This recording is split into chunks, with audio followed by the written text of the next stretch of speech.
3절 말씀. 유다가 다말에게서 베레스를 낳았다. 이 말씀은 예수 그리스도의 계보를 말씀하시는 것이며, 예수 그리스도께서 태어나시고 뿐 아니라 이것의 의미는 모든 그 하나님의 자녀들이 예수 그리스도에 당도하게 하고 예수 그리스도를 얻게 하고 예수 그리스도 안으로 들어가게 하고 예수 그리스도와 연합하게 하는 그러한 또 계보인 것이죠. 이 생명을 낳는 일들이 지금 마태복음 1장에 기록되어져 있는데, 유다가 다말에게서 베레스를 낳았다. 자, 이러한 일이 있음으로 인해서 그리스도께서 나셨다. 이렇게 지금 마태복음이 기록하고 있는 것입니다.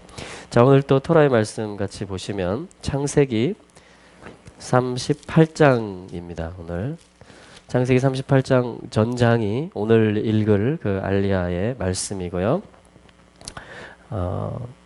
자, 우리 전체가 30절까지 돼 있는데 같이 읽어보도록 하겠습니다. 저는 이제 히브리어에서 직역된 성경으로 읽고요.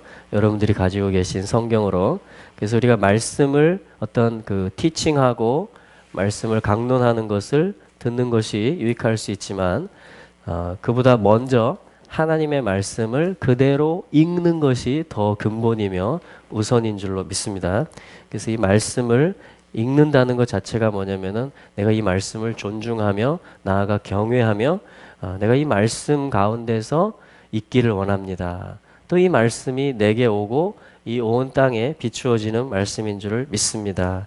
그런 믿음으로 우리가 읽을 때 이 말씀들이 매이지 아니함으로 인해서 다 사라지고 또 역사하고 성취될 것으로 저는 믿습니다.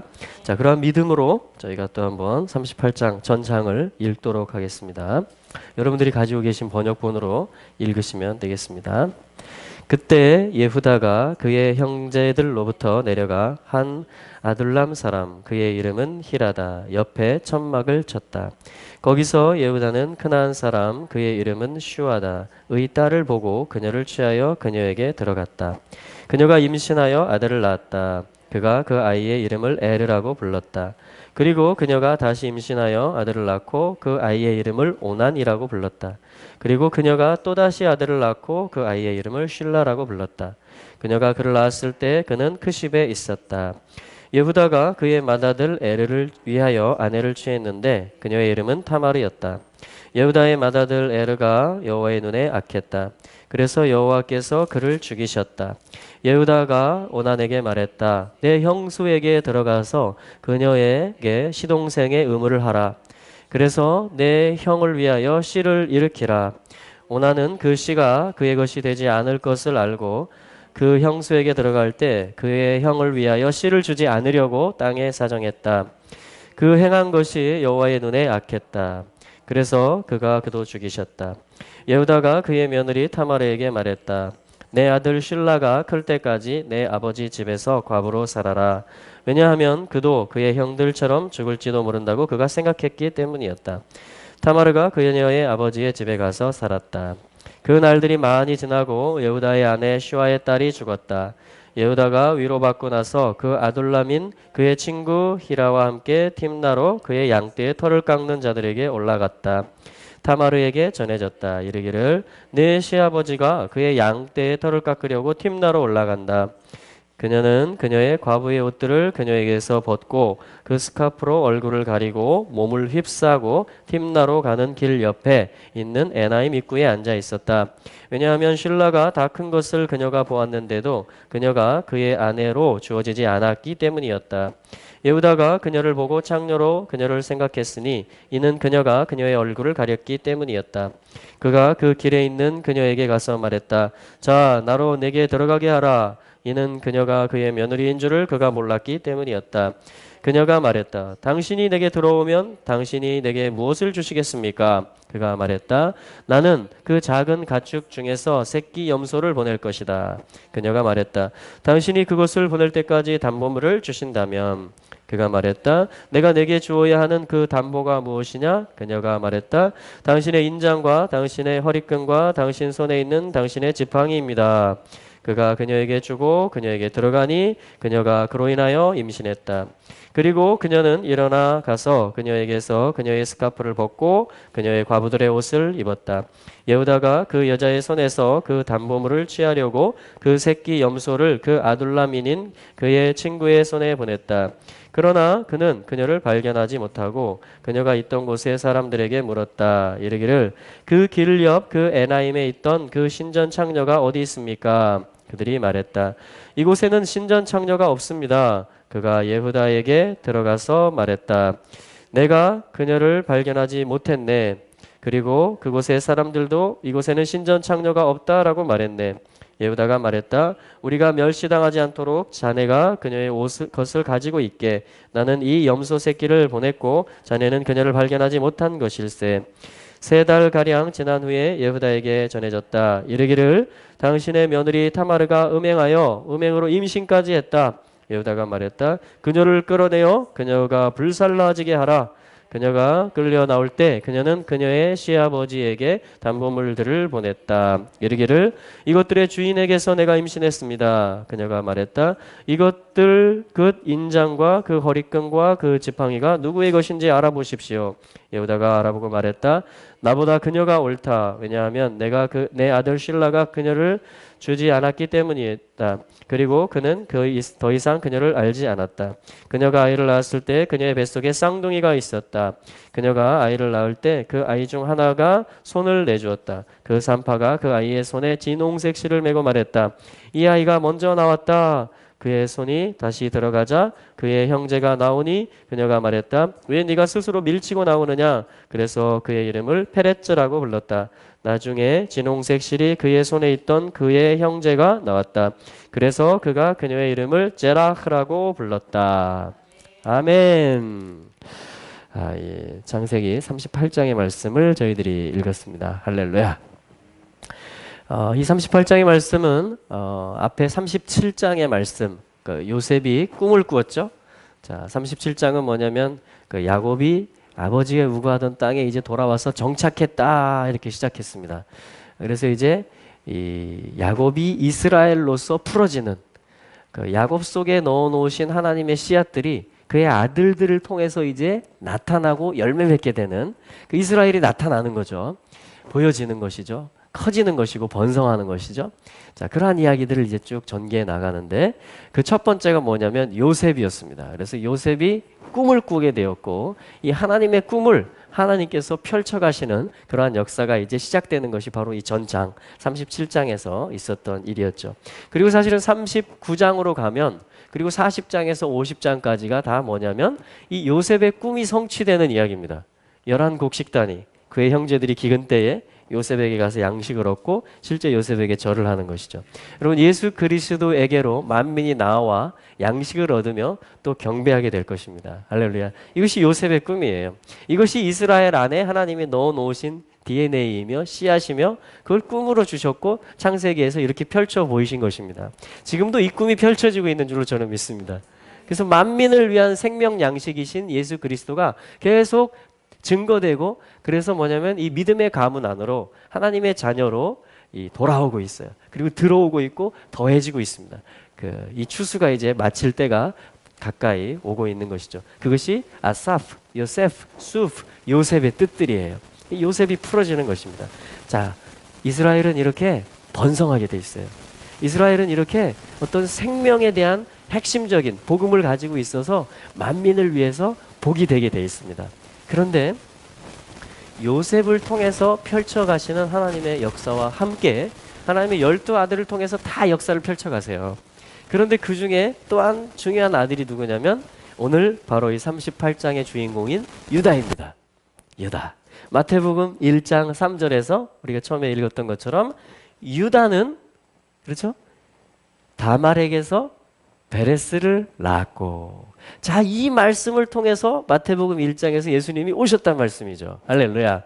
그럼 이 말씀이 뭐였냐? 그것이 지금 38장입니다. 38장 전체를 그렇게 짧게 요약을 한 것이죠. 마태복음에서. 자, 그래서 우리 38장 말씀에 보면 자, 이것은 이제 유다의 이야기입니다. 유다의 이야기. 여러분 예수님은 유다 지파이신 것을 아셔야 됩니다. 유다의 사자이세요. 네, 유다의 사자이십니다. The Lion of Tribe of Judah. 유다 지파의 사자이시며 유다의 왕이십니다. 네, 유다의 왕이세요. 자, 유다가 어디로 내려가냐면 38장 1절에 보면 형제들로부터 내려가서 그 아둘람 사람 히라라는 사람 그 옆에 천막을 칩니다. 그리고 2절에 보면 결혼을 하게 되는데 슈아 그 히라의 딸이에요. 이 슈아에게 들어가서 결혼을 하고 그와 하나가 되어서 3, 4, 5절을 보면 아들을 스트레이트로 세 아들을 낳습니다. 사실은 이 유다라는 뜻은 감사하며 찬송한다라는 것이죠. 그런데 이 히라, 이 아둘람 사람 히라는 누구냐면 그 뜻이 뭐냐면 귀족이라는 말입니다. 귀족 아세요? 네, 귀족. 그리고 슈아, 히라의 딸, 유다의 이제 배우자가 되잖아요. 슈아는 무슨 뜻이냐면 부유함 이런 뜻이에요. wealthy, 부유함입니다. 자, 여러분, 슈아의 뜻을 보면요.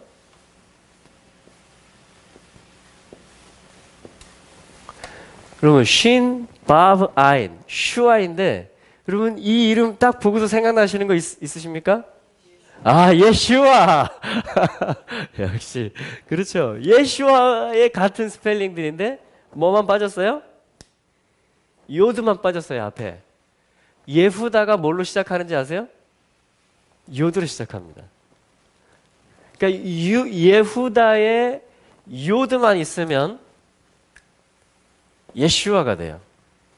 구원자라는 뜻이 됩니다. 그런데 이 씨앗이 없으면 하나님의 어떤 일점, single thought, 하나님의 어떤 핵심적인 생각, 그렇죠? 만유의 으뜸, 만물의 근원, 왕 중의 왕, 유다의 사자, 어떤 이 요드가 없으면 그냥 부유함이 돼요. 그냥 귀족의 딸이 됩니다. 그러니까 세상 사람들이 꿈꾸는 게 다 뭐냐면 부자 되기를 원합니다. 부유해지기를 원해요. 그렇죠? 건강하기를 원하고 오래 살기를 원하고 자녀들이 다 잘 되기를 원하고 땅을 사서 그 땅값이 오르기를 원하고 슈아예요. 슈아. 너무나 참 좋죠. 그리고 하나님 나라를 위해서 부유가 필요합니다. 아멘. 또 하나님의 자녀들은 아버지가 부유하신 분이기 때문에 우리는 당연히 부유한 것이죠. 그러나 진정으로 이 부유함이 하나님이 기뻐하시는 부유함이 되며 생명을 살리는 부유함이 되려면 반드시 앞에 뭐가 있어야 된다? 요드가 와야 돼요. 그래야 이제 구원이 되는 부유가 됩니다. 구원이 무엇인지를 아는 부유가 될 때 뭡니까? 이것을 나이가 움켜쥐는 것이 아니고 손을 펴는 자가 되며 구제하는 자가 되며 하나님의 나라와 의를 위해서 이 부유함을 자기에게 주신 은사를 자기에게 주신 재물과 건강과 자기의 자녀들을 모든 것을 자기에게 주신 땅을 하나님의 나라와 의를 위해서 드릴 수 있는 자들이 되는 것입니다. 그것이 진정한 부유함이며 그것이 예수와 구원을 베푸는 역사들인 것이죠. 자, 그래서 이 슈아에게 결혼을 했어요. 꿈을 가지고. 꿈을 가지고 유다가 씨앗이 있으니까 이 부유함, 세상의 부유함과 내가 결합하면 내가 무언가 할 수 있을 것이다. 그런데 하나님의 계획은 좀 달랐습니다. 자, 그래서 이들의 결합을 통해서 아들들이 나왔는데 에르라는 아들이 나오고요. 오난이라는 아들이 나오고 슐라라는 아들이 나옵니다. 자, 그래서 이 에르에게 6절에 보면 또 이 아내가 얻어지는데 그 이름이 누구냐면 타마르입니다. 다말, 그렇죠? 다말, 타마르예요. 히브리식으로 하면 타마르라는 것은 어떤 그 종려나무라는 의미입니다. 종려나무, 곧게 자라는. 그래서 아가서에서 신부를 의미하는 그러한 나무예요. 계속 자라고 곧게 자라는 신부가 그렇잖아요. 그 종려나무를 의미합니다. 그래서 이 에르에게 바로 이 타마르를 이제 부부로 연결이 되는데, 이 7절에 보면 그 에르가 여호와의 눈에 악했다 이렇게 말씀합니다. 그럼 여호와의 눈에서 벗어날 수 있는 사람은 아무도 없습니다. 우리의 모든 생각, 마음에 품은 것, 모든 것이 다 주님의 눈앞에 있는데, 에르가 악했다라고 하나님께서 말씀하시는 것은 뭐냐면, 진정한 씨앗을 가지고 이 유다의 데스티니를 가지고 또 이스라엘의 집을 세우기 위해서 그 믿음의 길을 가야 함에도 이 에르라는 아들에게 깨달음이 없었다라는 거예요. 어떤 지각과 깨달음과 각성하고 인식하는 것이 없었다라는 이야기입니다. 그렇죠? 그 에르라는 이름 자체가 깨달음이라는 뜻이에요. 존귀에 처하나 깨닫지 못하는 백성은 멸망하는 짐승과 같다. 이렇게 성경 말씀이 말합니다. 깨닫지 못하는 것은 악한 것이에요. 각성하지 못하고 깨어나지 못하고 나의 데스티니가 무엇인지를, 하나님 나라 안에서 나의 정체성이 무엇인지를 발견해서 그 길을 믿음으로 섬김으로 걸어가지 못한다면 그건 하나님 앞에서 우리의 삶을 다시 정비해야 되는 것입니다. 돌이켜야 되는 것이죠. 그래서 여호와의 눈에 악했다라는 것은 이 에르가 그러한 계시가, 그러한 깨달음이 없었다라는 것을 의미합니다. 그래서 하나님께서 그를 죽이셨습니다. 지금 하나님께서는 예수 그리스도가 오게 하는 그 일을 지금 구속사 가운데 이 야곱의 아들, 특별히 유다를 통해서 이어가시는 것인데, 그 합당한 이름들을 찾아가시는 것이에요. 그 합당한 삶들을 하나님이 얻어가시는 것입니다. 그것이 그리스도에게로 연결되게 하는 것입니다. 우리를. 여러분, 그리스도의 다시 오심을 여러분들이 맞이하는 신부가 되기를 원하십니까? 그렇다면 오늘 깨닫게 되시기를 축복합니다. 오늘 각성하시기를, 오늘 깨어서 사시기를, 깨어서 기도하시게 되기를 축복합니다. 할렐루야. 자, 그래서 이제 8절로 넘어가는데, 이 바톤이 누구에게 가냐면 오난에게 갑니다. 이 오난이라는 아들의 이름의 뜻은 뭐냐면은 벽돌이라는 뜻입니다. 벽돌. 벽돌의 특징은 뭐죠? 반드시 있어야 되는 거예요. 집을 짓기 위해서. 그러나 이 벽돌이 처음 나온 곳이 어디냐면 바벨탑 만들 때예요. 사람들이 무엇인가 자기들의 스탠다드와 어떠한 그 규격과 그 어떤 것 정형화된 것들을 단단하게 뭉치기 시작합니다. 이것은 사실은 인본주의의 벽돌이 바로 바벨탑에서 나왔던 것이죠. 그러니까 믿음 안에서 우리가 경건의 연습과 훈련을 통해서 기도 생활과 말씀 생활과 구제와 전도와 이러한 삶들이 근육이 생기는 것과는 다른 것이에요. 이것은 어떤 그 오난이라는 말은 벽돌이라는 뜻이면서 강하다, 힘이 세다 이런 뜻입니다. 그러니까 하나님 나라, 이스라엘의 집을 세우는 데 있어서의 견고함으로 이 벽돌이 들여져야 되는데, 그렇게 되지 못하고 자신의 어떠함을 세우는 데 있어서, 어떠한 바벨을 세우는 데 있어서 이 벽돌이 투입되기 시작할 때 역시 하나님 눈앞에 악한 것이 되는 것이죠. 그래서 하나님께서 그 하나의 테스트가 뭐였냐면, 너의 형을 위하여 씨를 일으켜라 이렇게 말한 것이에요. 이 단단한 아들 오난에게, 힘이 센 아들 오난에게 테스트를 하신 것이에요. 이것은 기회가 될 수도 있었어요. 하나님의 집을 위해서 나의 견고함을 드려야지. 내가 형을 위해서 씨를 이어가게 해야지. 내 씨지만 이것이 하나님의 법도 안에서 또 유다의 집을 세워가는 데 있어서 형의 이름으로 이것이 드려지게 해야지 했다면 오난을 통해서 그리스도가 오실 수 있었을 것입니다. 그런데 오난은 9절에 보니까 그 씨가 그의 것이 되지 않을 것을 알고, 참 여러분, 이런 각성들을 많이 하시면 안 돼요. 이런 깨달음들을 이거 해봤자 내게 안 되는데 이거 해봤자 다른 사람이 더 높아질 텐데. 여러분, 이러한 각성들을, 깨달음들을 계속 가져가시게 되면은 이 벽돌들이 오염되는 것입니다. 그러면 이 벽돌들로는 어떤 새 예루살렘을 쌓는 벽돌들이 아니라 이 벽돌들이 계속 뭉쳐지게 되면 암덩어리가 되며 바로 바벨탑이 되는 것입니다. 불행히도 오난은 후자를 택하고 말았고, 그래서 하나님께서 그도 죽이셨습니다. 자, 이제 이 유다는 어떻게 해야 될까요? 무언가 잘 해보고 싶었어요. 귀족 친구에게 내려갔고 부요하며라는 딸 슈아와 결혼을 했고 연합을 했습니다. 그래서 자신에게 있는 요드, 씨앗을 주었습니다. 그런데 그 열매들이 지금 어떻게 되었냐면 다 죽어나가는 것입니다. 여러분, 하나님의 그리스도가 오시는 것은, 하나님의 나라를 상속하는 것은 혈과 육으로서는 하나님의 나라를 유업으로 얻을 수가 없는 것입니다. 할렐루야.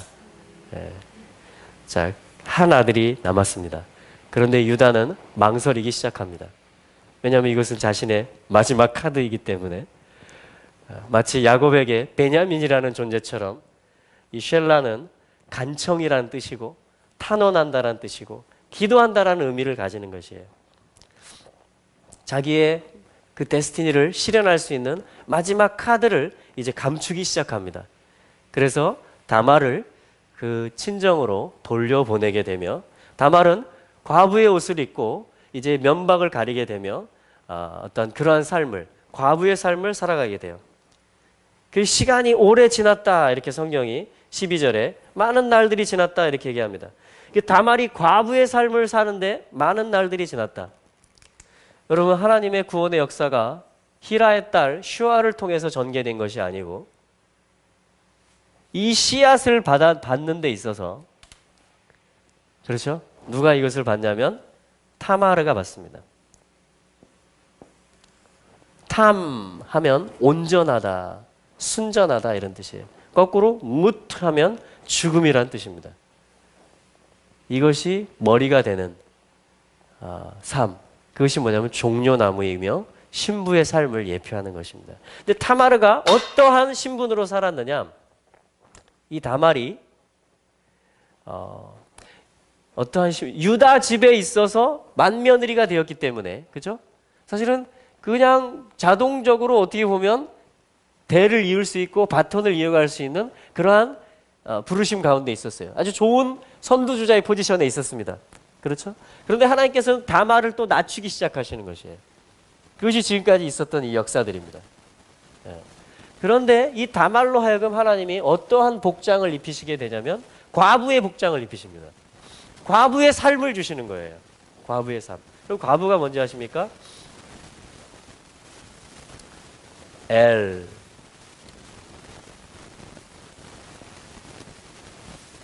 만, 여성형으로 하면 뒤에 헤이가 붙습니다. 자, 그래서 뭐냐면 이 뜻은 뭐냐면 엘은 뭐죠? 하나님이에요. 예슈아를 가르치는 것이에요. 여러분, 과부는요 잘 돌보셔야 됩니다. 왜? 예슈아의 이름이에요. 이 과부라는 이름 자체가 이 주님의 이름을 가지고 있는 존재들이에요. 주님의 이름을. 만은 뭐냐면요, 만나예요. 만나. 원래 뜻이 뭐냐? what 이런 뜻이에요. 뭐야? 이런 뜻입니다. 뭐야? 만나예요. 광야에서 먹었던 유일한 식물입니다. 그러니까 하나님을 양식으로 삼는 존재들을 성경에서 뭐라고 하냐면 과부라고 합니다. 과부. 예. 하나님을 양식으로 취하는 존재들. 그러니까 하나님을 경험하는데 하나님이 양식이 되시고 하나님이 감동을 줘서 먹여주는, 구제를 받는 그러한 존재가 바로 과부. 그래서 이스라엘 중에 과부가 있는 거예요. 하나님이 이스라엘에 과부를 두시는 거예요. 예. 하나님 자신을 만나로서 하나님이 과부에게 먹이실 뿐 아니라 이것을 통해서 온 이스라엘이 과부에게 긍휼한 마음을 갖게 되고 과부에게 구제하게 될 때에 양식이신 주님을 얻는 이스라엘이 되는 것입니다. 자, 다말은 지금 그 훈련 가운데 들어간 것이에요. 다말은 지금 이 훈련 가운데 들어간 것입니다. 그런데 하나님이 기회를 주시는데 어떤 기회를 주시냐면 14절에 팀나로, 13절과 14절에 보면 그 시아버지 유다가 팀나로 가는 길 옆에서 에나임 입구에서 바로 뭐냐면은 지금 양털 깎으러 가다가 이 다말과 만나는 것입니다. 그러니까 하나님의 시간이 있어요. 하나님의 시간. 팀나라는 것은 제가 기록은 하지 않겠지만 팀나라는 것은 뭐냐면 할당된 몫이라는 뜻입니다. 배당받는 거. 유업을 받는 거 있잖아요. 그걸 팀나라 그래요. 팀나. 우리의 유업은 예수 그리스도이십니다. 아멘. 그리고 에나임 이 팀나로 가는 길에, 그러니까 어떤 분깃을 얻기 위해서 가는 길에, 양털을 깎으러 가는 길에 에나임 입구에서 이제 만나는 거예요. 유다와 다말이 만나는 것입니다. 그래서 베레스가 나오는 일이 시작되는데, 에나임이라는 것은 뭐냐면은 샘들이란 뜻이며 또한 눈들이란 뜻이에요. 네. 이것은 뭐냐면은 두 가지 눈이 있을 수 있다라는 암시를 주는 것입니다. 어떤 분깃을 얻는 데 있어서, 예수 그리스도와 하나님 나라를 유업으로 얻는 데 있어서 과연 슈아의 길로 갈 것이냐 아니면 타말의 길로 갈 것이냐, 이런 어떤 두 가지의 관점과 삶의 방식이 나올 수 있다는 것이에요. 그것이 뭐냐면 팀나로 가는 길에서 에나임 입구에서 유다와 다말이, 훈련받은 다말이 만나는 것입니다. 할렐루야. 그래서 사실은 이제 담보물을 얘기하면서 인장, 허리끈, 지팡이, 자, 이런 것들은 다 뭐냐면 메시아의 증표들이에요. 띠를 띠는 것이며, 그렇죠? 제사장과 왕이 띠를 띠잖아요. 그리고 인장을 가지고 있죠. 그 이름을 얘기하는 것이며, 지팡이, 주권을 얘기하는 것입니다. 자, 그것을 다말이 요구하는 것이에요. 그러니까 다말의 이러한 낮아진 삶을 통해서 다말은 메시아를 대망하는, 그가 시집가서 들었던 그 메시아의 사상에 대해서 믿음으로 붙잡고, 이제는 유다가 돌파하고 유다가 해내야 될 기도를 다말이 그것을 품은 것이에요. 그리스도를 소망하는 것을 다말이 가지고서 이제 이 훈련이 된 거예요. 이렇게 신부를 주님이 훈련시키십니다. 예. 그래서 두 사람이 연합해서 임신케 하시고 쌍둥이였는데, 사실은 먼저 누가 나오려고 했냐면은 세라가 먼저 나오려고 했습니다. 세라는 빛을 비추다 이런 뜻이에요. 여명, 동이 트는 걸 말하는 것입니다. 자라흐라 그래요. 미즈락 하면 동쪽, 빛이 비추다 이런 뜻이에요. 그러니까 어떤 주님의 태양으로서 주님이 떠오르셔서 시온의 영광에 빛나는 아침이 오게 하는 어떠한 주님의 왕국을, 주님의 나라를 이 땅에 시작하시는 그러한 데스티니를 가지고 있는 아들이 세라예요. 그래서 그 아들이 먼저 나오려고 그랬어요. 나오려고 그래가지고 손을 쫙 내밀었어요. 그랬더니 여기다 붉은 실을 딱 드라마 같죠? 붉은 실을 딱 내주었습니다. 근데 웬걸 이 아들이 손을 또 집어넣었어요. 그러더니 하나님의 질서에 의해서, 하나님이 주시고자 하는 어떤 메시지에 의해서 베레스, 손을 먼저 내민 아이가 아니고, 여러분 주님이 빛 비추시는 나라는 임할 것입니다. 아멘. 그가 나와요, 둘째로. 그러나 그 전에 이 주님의 나라가 임하고 빛이 비추기 전에, 아침이 오기 전에 누가 나오냐면 베레스가 먼저 나온 것이에요. 근데 베레스는 어떻게 나왔냐면, 형아가 손 내밀고 지금 먼저 이렇게 오려고 하거든요. 하나님 나라를 지금 하나님이 펼치시려고 하는데, 베레스가 어떻게 하냐면 터치고 나왔다 그럽니다, 성경이. 터치고 그래서 파라츠라는 말이 뭐냐면 터치다, 증가시키다, 배가시키다, 돌파하다 이 말이에요. 영어로 뭐라 그래요? 브레이크스루 이런 말입니다. 아주 그냥 돌파하는 거예요. 터치고 부시면서 막 치고 나가는 것입니다. 돌파의 아들이에요. 그래서 베레스는 돌파란 뜻입니다. 그러니까 주님의 빛 비추는 왕국이 임하는 일이 있어서 그 직전에 어떠한 아들들이 막 출현한다라는 거예요? 돌파의 아들들, 베레스가 터치고 나오는 일이 있게 되므로, 그러니까 그리스도가 이것을 통해서 왔다라는 것이에요. 그래서 유다가 다말에게서 베레스를 낳았다라는 말이 바로 이 38장을 축약한 것입니다. 할렐루야. 여러분, 하나님께서 우리로 돌파케 하실 것입니다. 네, 하나님 나라는 이렇게 돌파하는 자들을 통해서 임할 것입니다. 자, 이것이 오늘 하나님께서 주시는 토라의 말씀이며 신부들을 부르시는 신랑의 음성이십니다. 할렐루야. 여러분들 다말의 길을 가시게 되기를 축복하며 돌파하는 아들들이 되시기를 예수 그리스도 이름으로 축복합니다. 우리 주님께서 오실 것입니다. 아멘.